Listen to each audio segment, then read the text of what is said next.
Welcome back. Glad you're with me today. It's an interesting subject today that I'm sure that many of you are not particularly familiar with. Let's get started. It's understanding the vagus nerve, activating the parasympathetic nervous system. And it's an interesting subject. So I'm sure some of you have wondered why deep breathing or meditation, things like humming can even make you feel more relaxed. It all comes down to one of the most powerful nerves in your body, the vagus nerve. This nerve plays a very crucial role in activating the parasympathetic nervous system.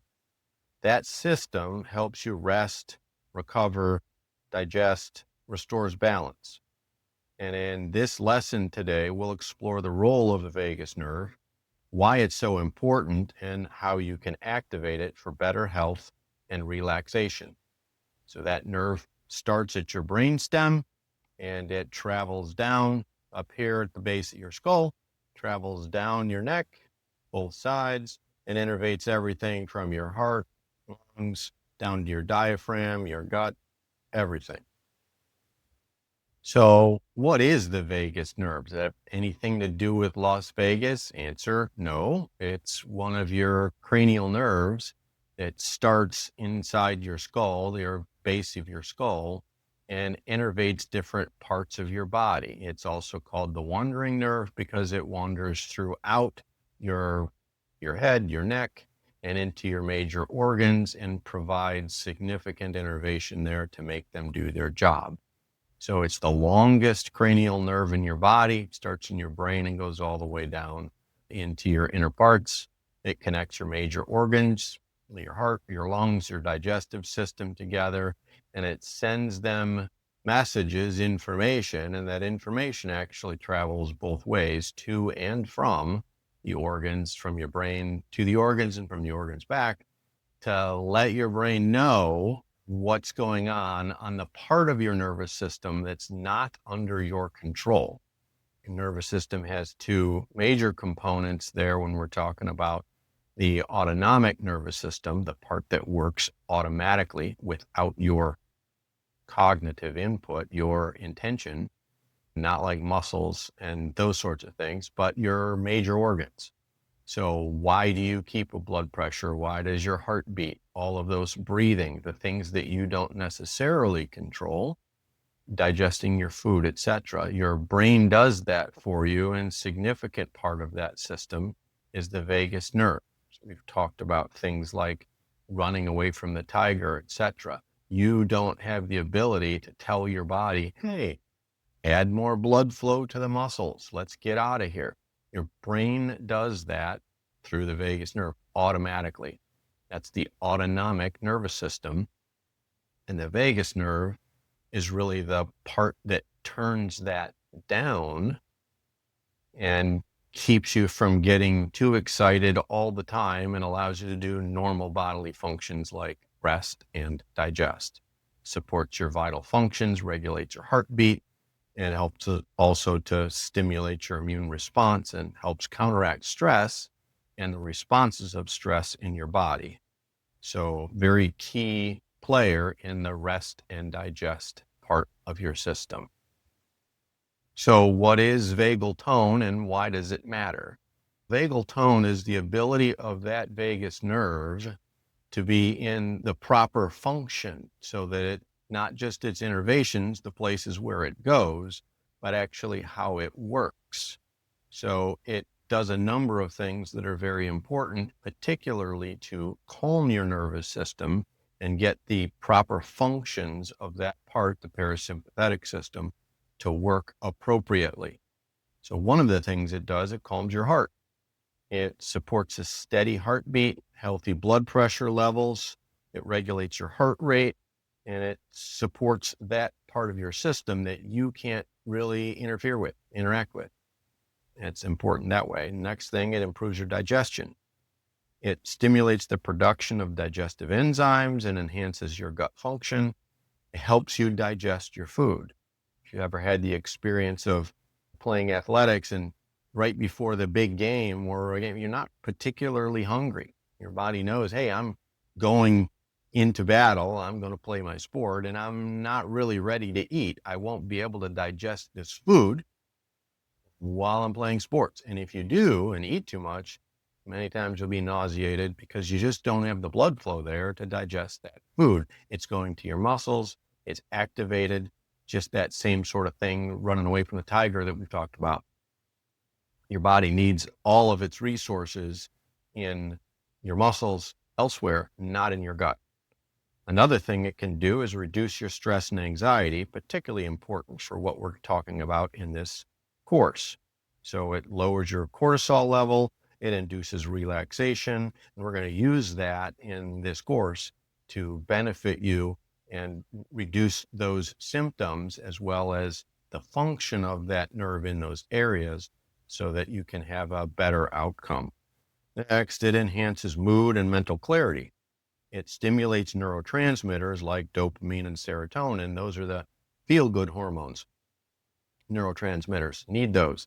And we want to stimulate that to improve that function, and you'll feel much better.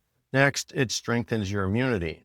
So a well-regulated vagus nerve strengthens your body's immune response. That's something that you have particular control over and a benefit that we can get from stimulating that nerve directly. Simply put, a healthy vagus nerve equals a calmer, more resilient, more peaceful body and mind. This is a very important issue, so I want to take a moment to discuss the parasympathetic nervous system and its role in recovery. So our bodies have two primary nervous system responses, the fight or flight, the sympathetic side, which we talked about. That's the I'm being chased by a tiger sort of mentality. And the rest and digest, or the parasympathetic side, which is what we're going to discuss more about in this week's lessons. So too much time spent in the fight or flight mode can lead to chronic stress, chronic fatigue, and body-wide or system-wide inflammation. Activating the parasympathetic nervous system can help to restore balance and support deep recovery, and that's what we're after.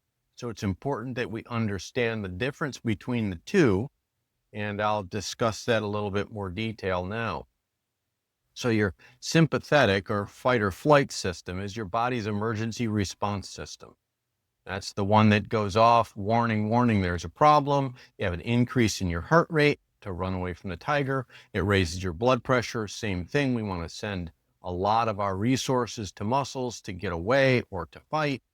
It diverts blood from digestion. So that's, if you've ever had that feeling in the pit of your stomach, like, boy, I just don't have any blood flow in there. I'm nauseated again with athletic activity, that sort of thing. That's why.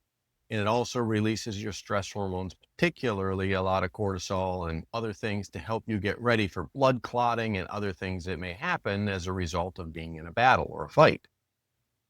The other part of that system, that's what we want to talk about and maximize, that's the parasympathetic system, the rest and digest. I like to think of these two systems, they're together. They're not totally separate. They're important sides of the same coin, if you will.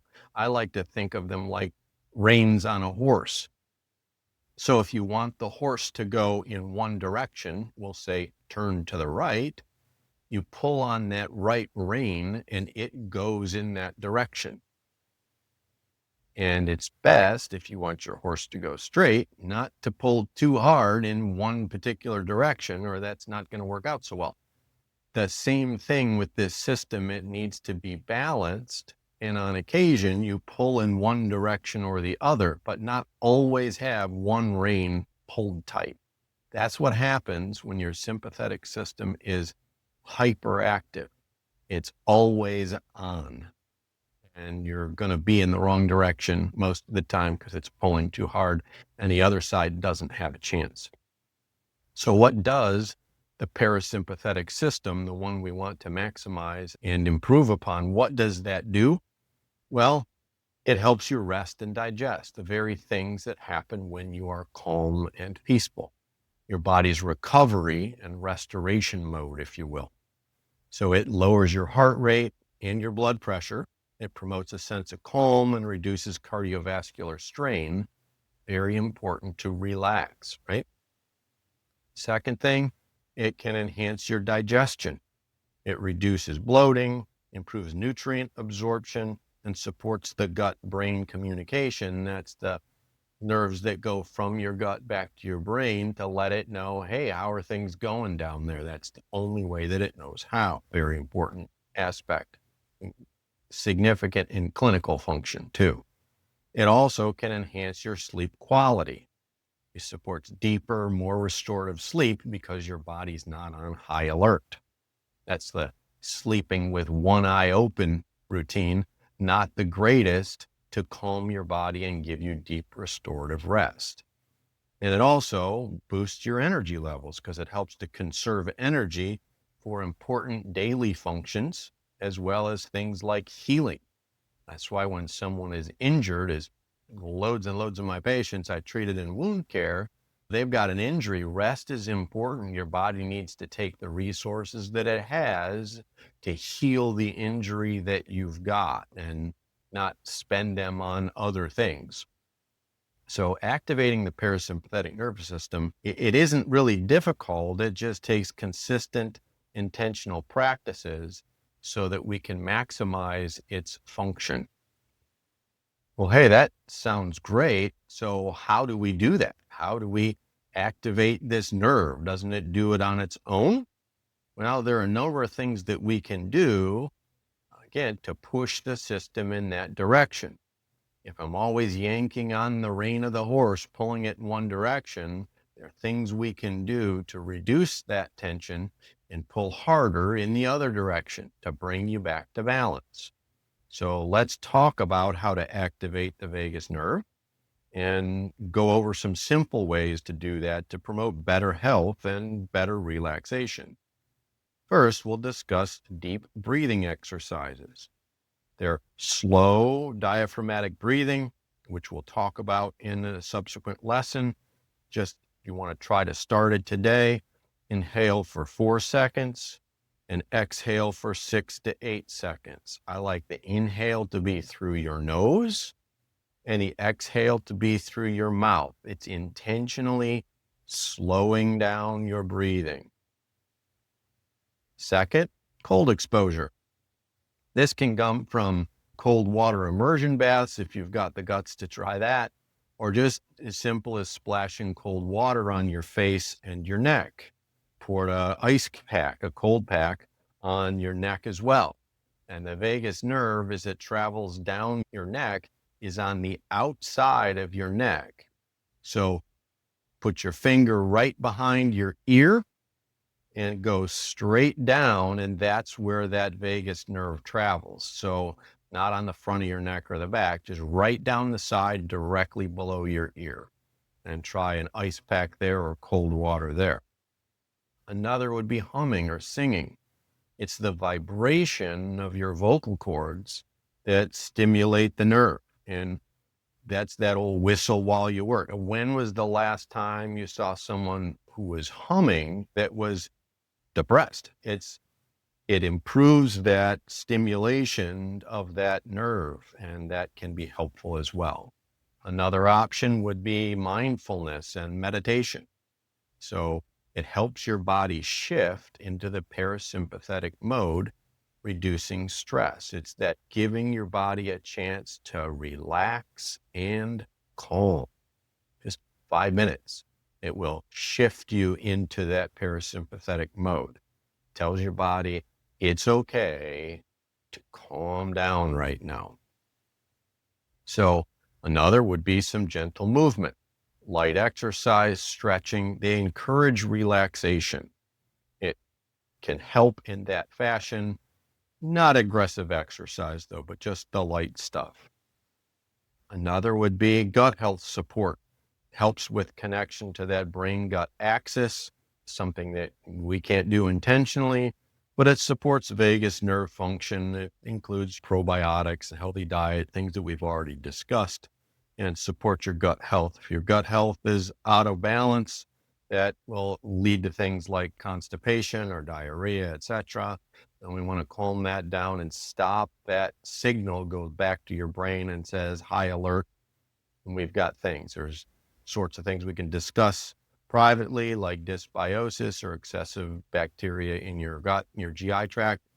and we can manage those effectively if that's a significant issue for you. A final thing is massage. It just stimulates the nerve pathways to encourage relaxation and circulation. Acupressure, acupuncture would fit into that category as well. We're not going to discuss those in detail in this course, but they are available if you're interested. We will discuss all of these things in more detail as we move throughout this module, the course this week. So stay tuned and we'll discuss those. But even a few minutes of breath work, humming, gentle movement, they can help to activate the vagus nerve and bring your body into a state of calm and balance. It increases your resilience and builds a stronger response to the daily stressors that we inevitably encounter. It'll improve your mood, make you feel clear, more clarity, more emotional balance, instead of just pulling always to that one side. It'll give you better sleep, and we've already discussed how important that is.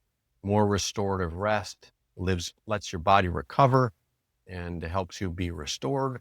Next, it gives you some lasting energy. You'll feel more energized throughout your day because your body and your mind are not on high alert all the time. So the vagus nerve is your body's natural reset button. It helps you transition from stress to relaxation, which is very important. It's what we're trying to do in this course. Practicing simple techniques daily will support better digestion, improve mood, deeper sleep, and lasting energy. So in this week's lessons, we'll discuss specific details of vagus nerve activation, and we'll try some of the techniques we'll discuss here. So thanks for watching today. Take a deep breath. Your body will thank you. I'll see you next time.